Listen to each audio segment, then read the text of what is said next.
We saw obviously the big turnover margin. Did you see any continued reason for that as the game went on? I think guys are just trying to play the right way. We have to make quicker decisions in terms of, on catch. It's got to be a quicker decision that we make in terms of, the options that are available in that type of scenario or situation. You either got to shoot it, quick drive downhill, or swing it to the next guy quickly. We held it, I felt like, for too many extra seconds, too many extra dribbles. And it throws off the rhythm and time and allows their defense to catch up. And they're a tough physical ball club. There's a reason why they are who they are. And, they all play physical. They all take pride in their defense. Taylor's doing a hell of a job. But I just felt like it was times where our timing was off. And, we got some new pieces. We got some guys out of the lineup, obviously missing. But we have capable players all over the place. And, again, we have to be conscious of just making a simple play and doing it in a timely fashion.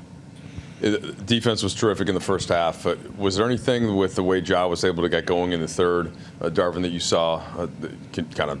I mean, he's a monster in the paint. He has some unbelievable finishes, but then the turnovers. You turn the ball over, it's hard to get your defense set. It's a quick turnaround. You can see they're 33 points in transition. I think it's, 86 total in the paint.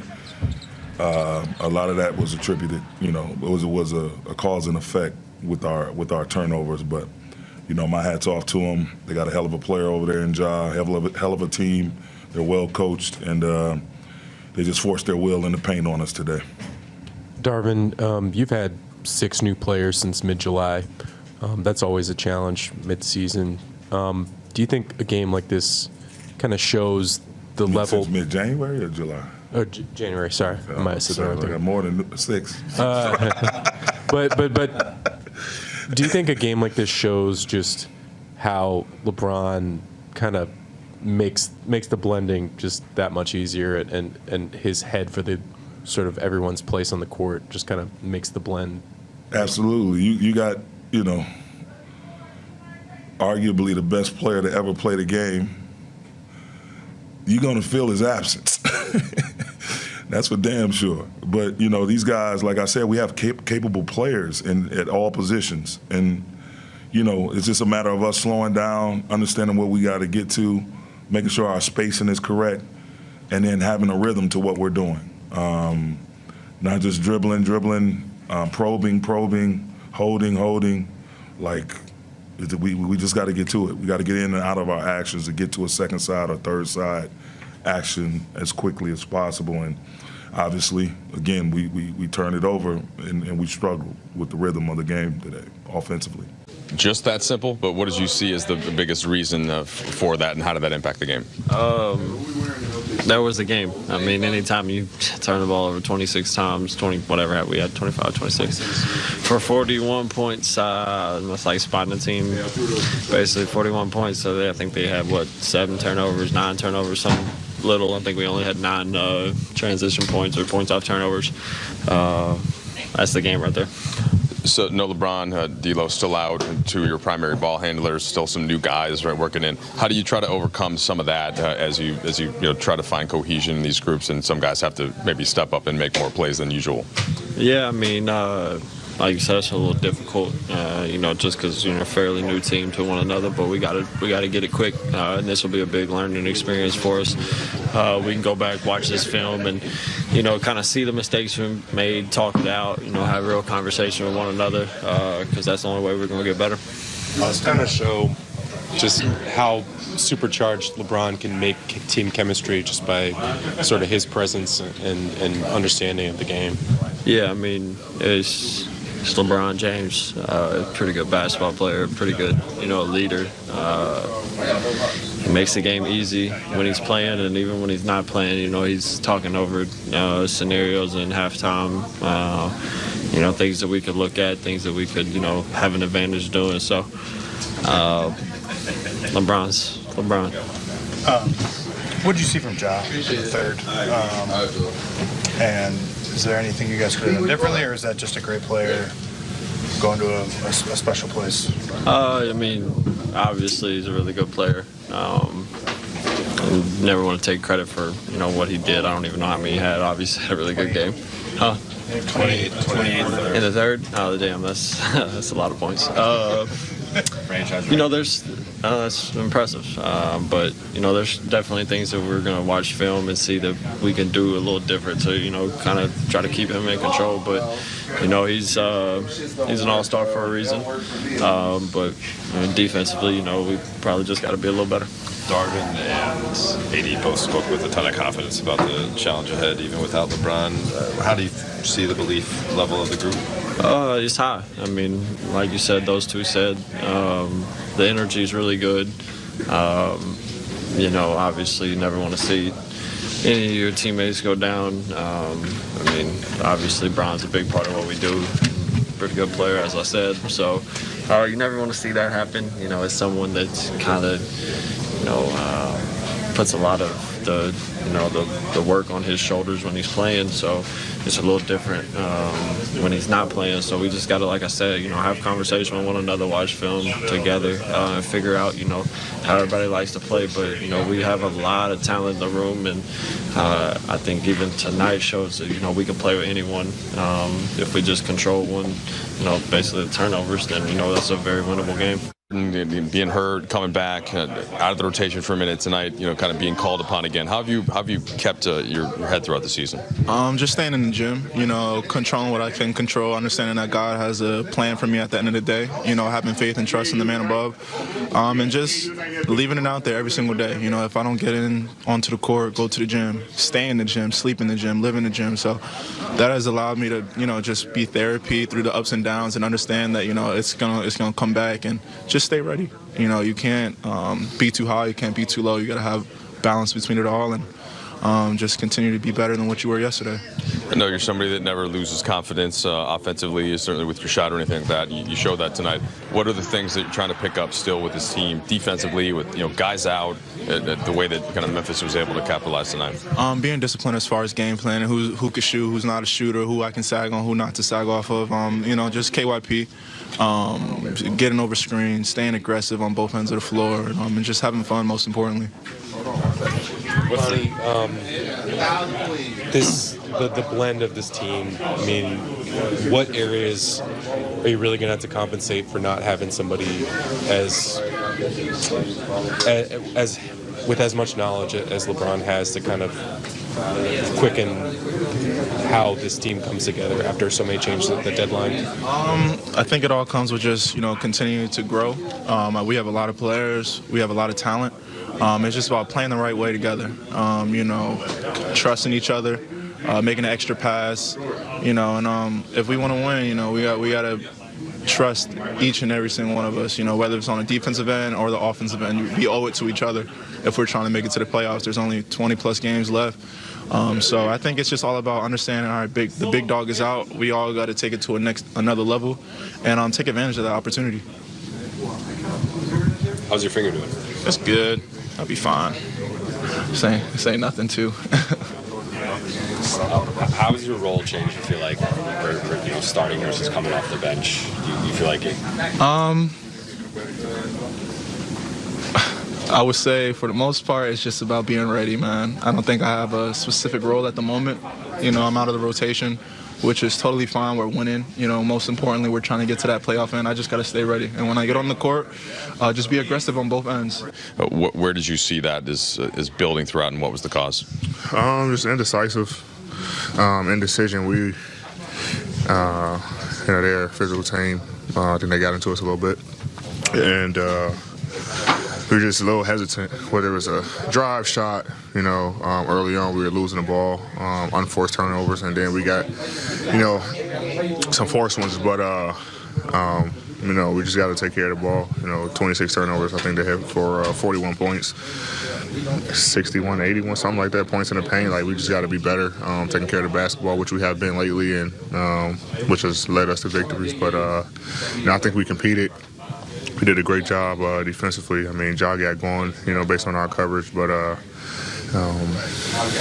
they they made shots. Well, Ja made shots. But I feel like overall we competed, but the turnovers is what killed us tonight. This question would apply for tonight too, but also just zooming out, thinking about LeBron, unsure about when he's going to return. What is your mindset in how the team can try to fill in some of the things that he does, and what do you individually feel like you need to do? Our team, we got a great team. I mean, more than enough to go out and get wins. We got more than enough to get a win tonight, more than enough to get a win tomorrow, and so on and so forth. Just compete like we did tonight and don't turn the ball over. Guys, I think he played extremely hard. Obviously, his presence on the floor, his voice, his playmaking ability, scoring ability, definitely be missed. But other guys just got to step up. Know how to step up and just come out and be aggressive. We had a first half, and I think they were only shooting 34% against your defense. Then, as you sort of mentioned, Ja turns it up 28 points in the third quarter for him. What did he exploit something in the coverage? Did something kind of go haywire in the defense in that third? Guards was getting screened. Bigs, we were too far back. He loves that floater. And then when the times we did step up, he dumped it off to the big rolling. It's tough. I mean, they didn't. I don't know. I'm not sure what they shot from three. I haven't looked at the box score yet, but and it seemed like they made a ton of threes. 19%, 6 for 31. Thank you. Okay, they were 6 for 31. So, the paint is what killed us, and it was Ja. We'll look at it. Probably tomorrow before OKC, but that was the difference maker. Him being able to get to his floaters and beat us over the top. Darwin told you guys, in essence, the mission's still the mission. How do you view your personal, responsibility is the right word, role in seeing that mission through while LeBron's sideline? Yeah, I mean, like I said before, we still have enough to win basketball games. Pretty sure D'Lo's coming back pretty soon. Get him back, but yeah, the mission is the mission. Obviously it's a tough blow. When your big guys go out, but like I said, we have more than enough, in my opinion, to still win basketball games, and we have to. He's not coming back anytime soon. So we can't feel sorry for ourselves. We can't put our head down like, oh, we missed Bron. We got to go out and compete to the level that we did tonight. Thinking about this one for a little bit and then get ready for tomorrow. When did it really sink in for you that LeBron, did you have a conversation with him? Was it just the way he was limping out of Dallas that it sunk in for you that he's going to miss some significant time? It sunk in when he told me he was going to miss some time. I've seen him play through a lot of stuff, so, he finished the game. And he, talked to whoever he had to talk to. I know he loves to play. I know he, wants to win. He wants to help the team. So, it never crossed my mind that, he'll be out until he told me that he'll be out. So that's when it kind of sunk in. Is the responsibility kind of, this type of injury, right? There's only so much time. Yeah, there's only so much time left in the season, right? Where is there a responsibility, do you feel like of the guys that's really give him a reason? Do you understand what I'm saying? Where it's not too I think it's. Yes, it's a reason just for ourselves too. We don't want to go home early. But what I don't want is him to rush back really early and it's still bothering him now. He can't be himself, and then it might lead to, knock on wood. I want him to get completely right and healthy before he step on the floor. Like I said, it's on us, other guys in the locker room, to step up and continue to win basketball games and let him take care of what he needs to take care of. And when he comes back, we're able to start rolling again. There have been times this season when missed shots have compounded into more missed shots, Did you sense that with turnovers tonight, that it seemed like, that they started to kind of pile up on guys and you could see guys getting frustrated? Yeah, it's the way we was turning it over, bad passes, miscues, timing, things like that. So like I said, it was a lot of indecision. Fake backdoor comeback. and then go back during the game. Like, it was just a lot of miscommunication on the offensive end. So that was a frustrating part. Fast breaks. We turn it over. We get 2 points out of it. So that's the most frustrating part. Just like you said, times where the turnovers were unforced. We were turning it over. So we just got to be better in that department. Do you feel like that stuff that's just fixable with film work or reps? Nah, I don't think it's film or reps. It's just us. Playing more collective, playing more calm, and just taking care of the basketball. I mean, we haven't had a high turnover game like that since this group been together. I don't think we had a high turnover game, since this group been together. We've been a pretty good ball club of taking care of the basketball. So we got to continue to do that. It was one of those nights where we just turned it over, and that's what this team feeds off of: turnovers and fast break points, and we let them have that, which was a big part of the third quarter and the second half. So I think we'll be fine. D'Lo's been a guy who's been an all-star, averaged 20 points a game before. How much do you view him as maybe a guy who can assume more usage and kind of once he gets back, obviously? Yeah. Takes a lot of pressure off Dennis, handling the basketball, especially when guys like Dylan Brooks today was picking him up full court. When both of them guys are in the game, you have an extra ball handler out there. It's rare that you have two guys who pressure, like that in the backcourt. So, when he comes back, he kind of take pressure, off Dennis, and then also, Austin, all these guys who are point guards while, Bron and D'Lo's out. You get an extra ball handler and playmaker and score. So getting him back would be pretty good for us.